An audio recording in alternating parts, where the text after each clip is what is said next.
dès que tu appuies sur le compteur, bah, c'est un oiseau. Donc tu n'as pas à te dire où j'en suis, 123, 124, 125. Ça te permet de voir si tu as une autre espèce en plus. Tu peux la compter, l'autre espèce, mentalement, quoi. Donc tu peux compter deux espèces en même temps. Tac, petit contrôle, ok.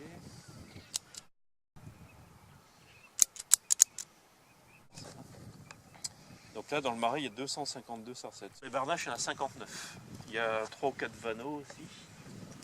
Ce qui est important, c'est que ce soit toujours les mêmes personnes qui comptent à peu près au même endroit, qui connaissent le site. Et donc ça permet d'éviter de perdre du temps dans des marais où il n'y a pas d'oiseaux et inversement de ne pas rater des marais où il y a des oiseaux. Donc sarcelles d'hiver, donc 252. Bernache 59. Vanneau 3.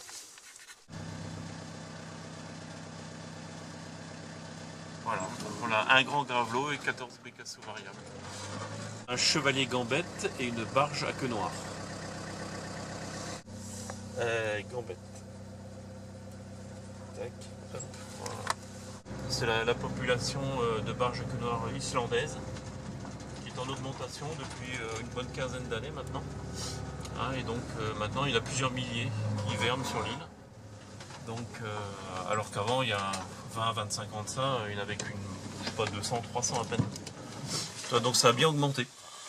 Parce que c'est la population qui a augmenté directement en Islande. Donc forcément, on en voit plus ici, quoi. Bernache 2 BV 17.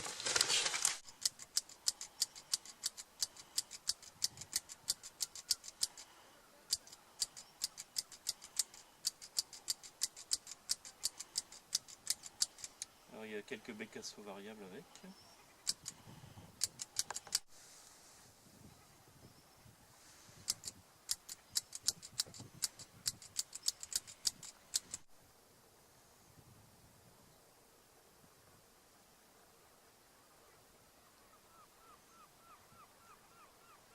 Il y avait 143 barges, 23 bécassos variables, 2 chevaliers gambettes et il y a 3 bernaches. Bon, il y en a qui mangent, il y en a qui se reposent, il y a un peu de tout là. 4 bernaches même, tu vois. Il y a environ 30 BV. Les BV, quand il y en avait plein là tout à l'heure, tu vois, je les compte pas un par un, quoi. Là, c'est trop de perte de temps. Je fais des petits groupes et je fais des petits paquets de 10. 220. Puis il y a autre chose avec. Si tu regardes là. Donc là par exemple tu as un pluvier argenté. Là. Alors maintenant je vais compter les souchés.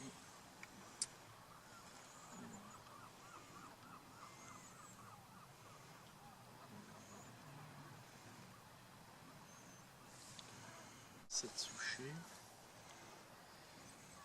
Des barges encore. Encore des bernaches. Alors les comptages, ça sert à voir l'évolution des populations d'oiseaux en fonction des années, en fonction des saisons. Hein, et donc ça, on fait ça depuis une trentaine d'années maintenant. Et donc grâce à ça, ça nous permet de savoir si telle ou telle espèce est en augmentation, telle espèce est en diminution, etc. Et ça permet aussi de voir un petit peu le rôle que joue l'île de Ré et le Fier d'Ars par rapport à la vie faune en France et même en Europe. Parce que certains comptages au mois de janvier, le mois de janvier c'est le plus important. Et donc c'est ça qui a permis notamment d'inscrire le Fier d'Ars en site Ramsar.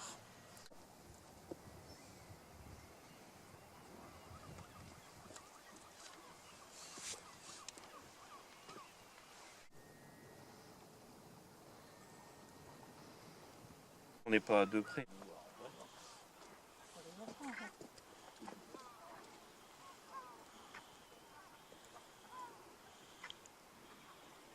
Après, il y a toujours des oiseaux qui sont mélangés. Là, tu vois, c'est compliqué. Là, entre les deux espèces de barges, là, avec les autres que j'ai déjà comptés.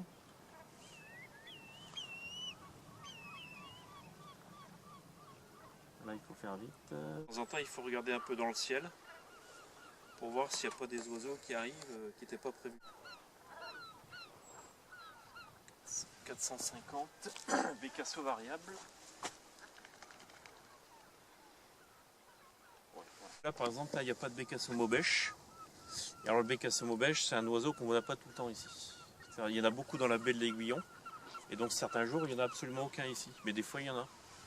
Donc après, mais là il n'y en aura pas beaucoup s'il y en a. Hein. Ça sera anecdotique, hein, mais bon voilà, s'il y en a je le montre quand même. Mais des fois il y en a plusieurs centaines. Je pense qu'il doit y avoir un prédateur, genre peut-être un faucon pèlerin qui doit chasser dans le coin. Donc là je regarde un peu. Les courlis cendrés sont des oiseaux vraiment plus farouches que les autres. Donc eux en général ils sont plus sur la partie maritime de la réserve naturelle, le Pré-Salé, où là il n'y a vraiment jamais personne qui y va, même pas nous. Et donc ils sont dans les endroits vraiment très très tranquilles. Et puis après, souvent, les oiseaux ont leurs habitudes. L'objectif du comptage mensuel sur l'île de Ré, donc c'est surtout les marais et toutes les côtes de l'île de Ré, c'est vraiment c'est ciblé sur les espèces qui ont le plus d'importance pour l'île de Ré et pour lesquelles l'île de Ré joue vraiment un rôle majeur dans la conservation. Donc par exemple, on ne va pas compter à cette période tout ce qui va être les foulques, les cygnes, les goélands. Dans les comptages d'oiseaux, on sous-estime toujours le nombre d'oiseaux présents, notamment dans les gros groupes très compacts.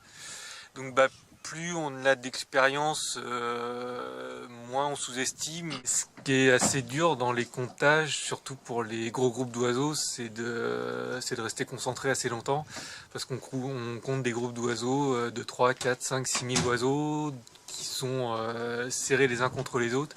Donc le groupe peut faire quelques dizaines, centaines de mètres de long. Et voilà, il faut rester concentré, pas perdre le fil de son comptage. En général, on compte soit 10 par 10, 100 par 100.